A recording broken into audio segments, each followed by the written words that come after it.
Ladies and gentlemen, we're going to talk about a case today. We're going to talk about a case that got the world going crazy. I guess you guys know the guy on the screen.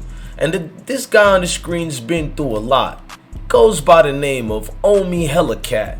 Now, he's a Hellcat for real because the lengthy of charges that he's being given, that he is going through right now, is something that'll make most men and most people out here collapse and anxiety at an all-time high. But in the meantime, we're gonna sit here and sit back and we're gonna explain everything, how the government and outdated piracy laws are trying to infringe on the rights of the citizens and take away what was given at the time to be misunderstandings and magnifying at an all-time high. Look, let's sit back and stay tuned.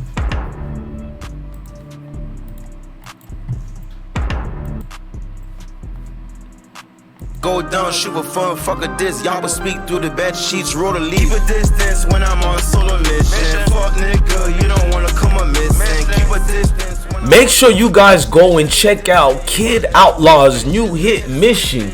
Check it out for the links in the description box in the comment section. Keep a distance when I'm on a solo mission. Keep a distance when I'm on a solo mission. Keep a distance when I'm on solo mission. Fuck nigga, you don't. Now we're gonna talk about Omi's Hellcat situation that he's in, the lengthy of charges, the expensive cars. I mean, what the government is staging and saying about Omi is what one can only dream in a syndicated movie. We know the YouTuber Omi is being arrested in a $30 million digital piracy fraud scheme. You know what I'm saying? In other words, they're trying to take this man out and get rid of the situation that he got going on. Now, what I'm gonna do is just display what Omi is going through and let his words explain the situation that night that put him in the backdated situation. What happened yesterday? Yeah, The FBI came in. for the first time. You know, the first time you guys came here, everybody said that it was bull crap. Right. So just tell me what happened. Nothing. They just came in. They ran straight up to the ring. And they put a blue tape on the ring so we can see, but obviously there's about 30 cameras around the whole premises. So they came back for the things that they alleged that I did, the copyright infringement, which, you know, I don't think I ever did anything wrong. Obviously, I was running businesses wide open in the public. So now we just got to see. We're going to have a day in court now. So finally, you know, That's the relief for you? it was 100% of relief because I didn't know what was going on for 2 years. No answers, no nothing. You know, depressed. It was criminally, and back again. We're back to flourishing again with other business ventures, which means that, you know, I've always done something right, and the FBI never had any interest in them. And, you know, that's my question to them. Like, how come my colleagues get to run off of 200-300 million, and I was the only one targeted out of it? Maybe it's because, you know, we were probably driving down the 95. Now you hear what Omi is talking about, like he's the only guys being charged for that situation. Now there were rappers who were in a similar, rappers, but there was a organization that was in a similar situation like Omi Hellcat. And I don't know if you guys remember, there was the group that was called Napster. They were sued by Metallica years ago, and maybe you guys remember if I played this commercial by Metallica basically going against people doing what Omi did.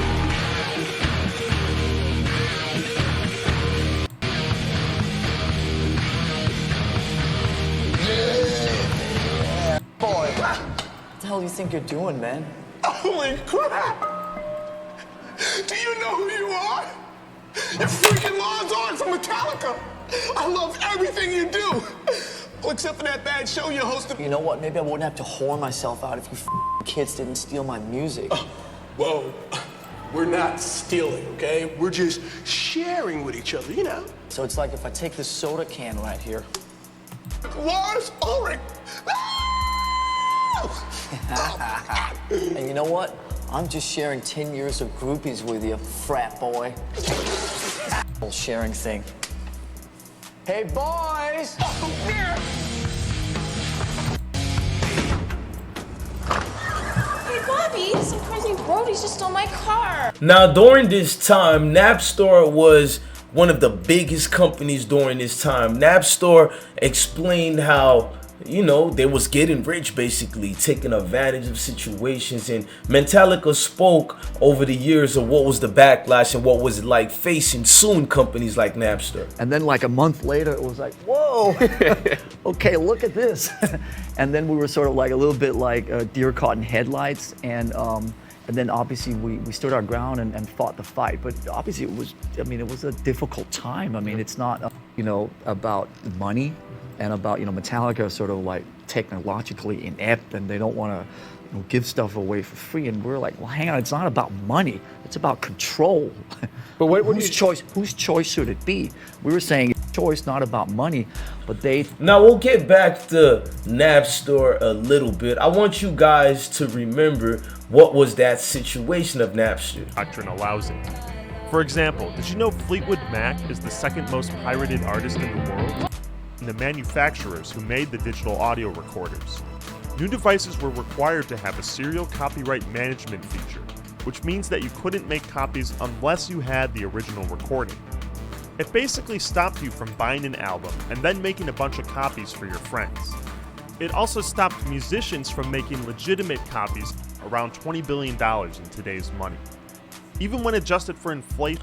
Now, Omi gave several interviews and he explained what he was going through. But I wanted to play a clip from, Anthony Brian Logan, who explains eloquently what the situation was like. Accused by the federal authorities of heading. I've been following this case for at least about 2 or 3 years now, and I want to cover it because it exemplifies how big the government is, but how inefficient they are.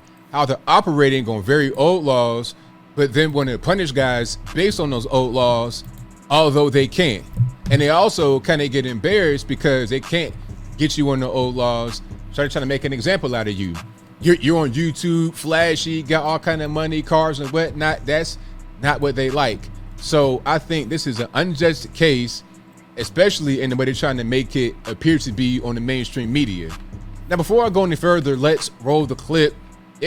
Now, Anthony Brian Logan, you guys go subscribe to him. He's right. The feds are trying to make an example out of Omi. They have all these bad, outdated laws, and it seems like the piracy scam is only being implemented and shared and accused by one person only. This can make any person fall back from a situation and get, mistaken for criminal activities, even though it's illegal. But I mean, let me break it down. Now, if convicted, Omi will be facing 514 years behind bars for charges that include copyright infringement, wire fraud, and tax evasion. Now, Mr. Caraquillo tapped into a brand new unregulated industry and was very successful. Remember, a brand new industry. We heard this already about Napster. Now, just by looking at the charges against Omi, the feds don't really have a strong case. First, let's look at what they claim Omi actually did. He created several streaming services, most notably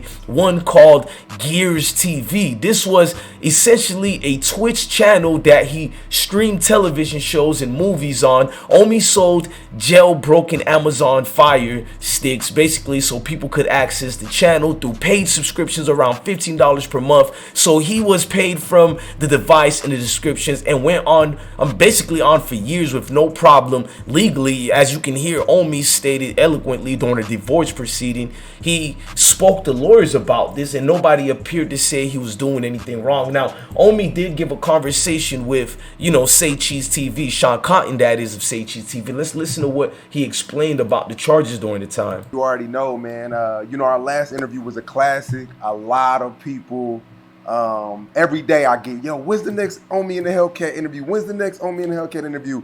Our first one did 1 million views easy. No, I definitely did. I've been bullshitting you for a long time. When you stand me up, it's not. Be a quick in and out. Hopefully, I'm do it and just continue. Because at the end of the day, bro, it's to me, it's more about the restitution that I owe. You know what I'm saying? There's gonna be a lot of money, and me sitting in there for too long, it's gonna cancel out that restitution I gotta pay back. If I'm out here, bro, I can start shipping them off. Whatever I can ship off and get that shit over with. You know what I'm saying? And continue with my life. So like more. Okay, and to, oh shit, you didn't pay your taxes, tax evasion, But now they're just trying to bend it into different. It's a long story, but you know what I'm saying. Like I said, man, if we can get that shit all the way down to where I can pay them and you know. But the offer was the 2 years and they take everything. Everything, like all the cars, the money that things that they already seized. I mean, if you can see the offers that they keep making with Omi, it clearly tells you the feds have no case. Now, Omi Hellcat, you know about him also being a popular YouTube aside from the streaming services, which was his bread and butter. Now, he flashed a lot of cars, monies, big houses out in Philadelphia metro area of New Jersey. Now, the property situation got a lot of people feeling like, how did he even get the money, which he explained so many times before. This is a case that's been going on for years. I want people to understand this is not brand new. This is not something that just came out of nowhere. Omi, as you know, been going in and out of this for years now. Let's go 3 years This ago. won't confirm. Philadelphia says he's now under the microscope of federal authorities. He claims agents seized nearly all of his assets in a raid last month while investigating his business dealings. He sat down exclusively with me to share how he's lost everything and how he intends to clear his name. 33-year-old North videos showcasing his extreme wealth have garnered millions of views. Properties he owns, including this mansion in Woolwich Township, New Jersey. Instead of going into hiding following the government raid, Carrasquillo has been open about his predicament, continuing. Camera, every television in my houses, they took every car. Carrasquillo and his attorney sat down exclusively with CBS 3, addressing the investigation into possible tax evasion, copyright infringement, and money he's acquired has been through legal means. He owns a construction company and rental properties. And in mid-content, that idea made him a multi-millionaire. He's being penalized for being creative and being innovative. There is no law that says he could not do what he was doing. Carrasquillo is not currently facing any charges, but in August, the Department of Justice shut down 2 similar streaming apps, announcing charges against 8 people for violations of federal copyright law. 2 of those defendants pleaded guilty earlier this month, but Carrasquillo says his operation is different. Percent that it wasn't illegal. I just saw a loophole. I seeked counsel on it. They told me it wasn't illegal, and I went for it, and now I'm being punished for it. His attorney, Dante Mills, suspects his client is being targeted for being somewhat of an unlikely success story, given his background and where he grew up. They're confused as to how is this guy from North Philadelphia able to create so much wealth? He must be doing something wrong. That's unfair.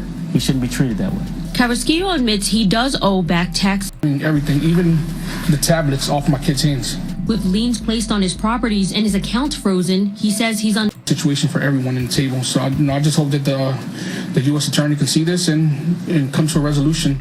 Now, Omi Hellcat, the ups and downs somewhat change him a little bit. Let's go through the raid that was scrutinized by a lot of people, especially former, officers. They said a lot of this was illegally done through unprofessional means. It's a fraud case, so unless there's some stuff that I don't know about.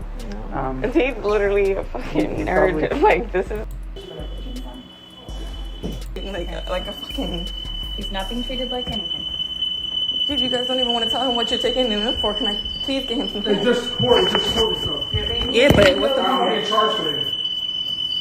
Shit. Sir, are you...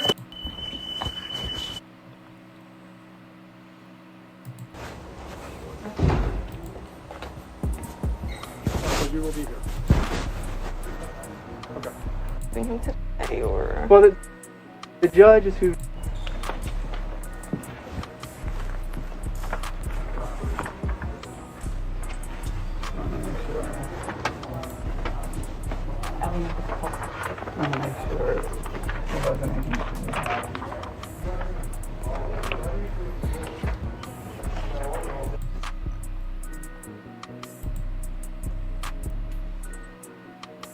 As you can see, they were in the house and they were really coming to take this man full throttle styles without hesitation. And these are some of the things that the lawyers were speaking about.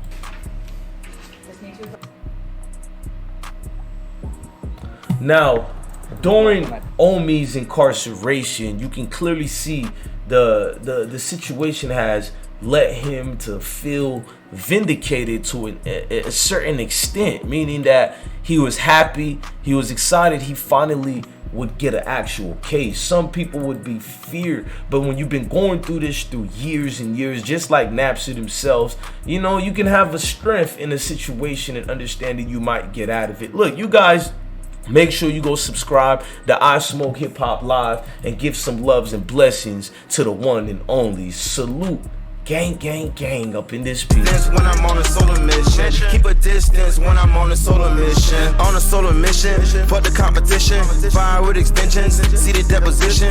You the opposition, definition of a fuck nigga. Switching up like a hoe.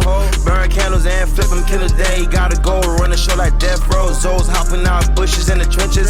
Competition, I don't see them in my own lane. Block a fuck nigga in if he wants static. Shots through your fabric, G Nike say that I'm having told hook, take the cabbage. Ball status on